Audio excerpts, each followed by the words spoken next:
সবাই তার নিজ নিজ জায়গায় অবস্থান গ্রহণ করুন। সমাবেশে জামাতে আমিরের অসুস্থতা দেখে হাত তুলে মোনাজাত ধরেন সার্জিস আলম, যে ভিডিওটি সামাজিক যোগাযোগ মাধ্যমে এখন ব্যাপক ভাইরাল হয়েছে।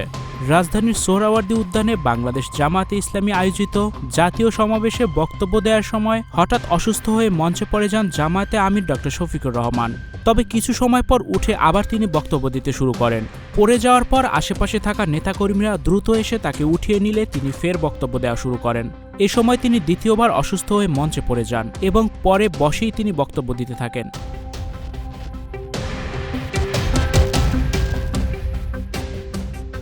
তবে আমির যখন প্রথমবার পড়ে যান তখন জাতীয় নাগরিক কমিটির উত্তরাঞ্চলের মুখ্য সংগঠক সার্জিস আলম হতভম্ব ও চিন্তিত হয়ে পড়েন এবং হাত তুলে সাথে সাথে মোনাজাত ধরেন।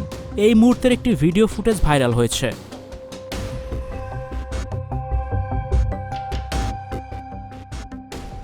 স্টুডিও 4D আপনাদের জন্য নিয়ে এসেছে শীতাতাপ নিয়ন্ত্রিত স্টুডিও সুবিধা, আছে অত্যাধুনিক মেকআপ রুম। বিস্তারিত জানতে এখনই কল করুন 01974860664। হাউসটি দেখতে চলে আসুন আমাদের ঠিকানায়, সেক্ষেত্রে রোড নাম্বার 9, বাড়ি 24। সার্জিসের এই কাজটিকে নেটিজেনরা সাধুবাদ জানাচ্ছে। ভিডিওতে দেখা যায় বক্তব্য দেওয়ার সময় অসুস্থ হয়ে ডাক্তার শফিকুর রহমান পড়ে গেলে নেতাকর্মীরা পেছন থেকে দৌড়ে এসে তাকে ধরে তোলেন এবং উপস্থিত চিকিৎসকরা প্রাথমিক চিকিৎসা দেওয়া শুরু করেন। এ সময় পেছন থেকে সার্জিস আলমও জামাত আমিরের দিকে এগিয়ে আসতে থাকেন এবং যখন দেখলেন সেখানে নেতাকর্মীদের ভিড় জমে গেছে, তখন ভিড়ে প্রবেশ না করে তিনি পেছনের দিকে একপাশে দাঁড়িয়ে হাত তুলে মোনাজাত ধরে অসুস্থ আমিরের সুস্থতার জন্য দোয়া করতে থাকেন।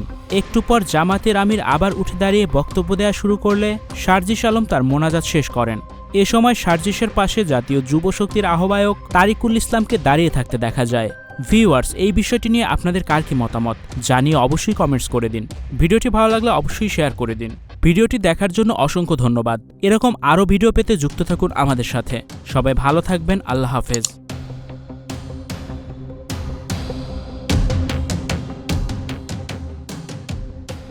Icon Focus 24 TV, powered by 4D Fourth Dimension. আমাদের চ্যানেলটি সাবস্ক্রাইব করে আমাদের সাথে থাকুন।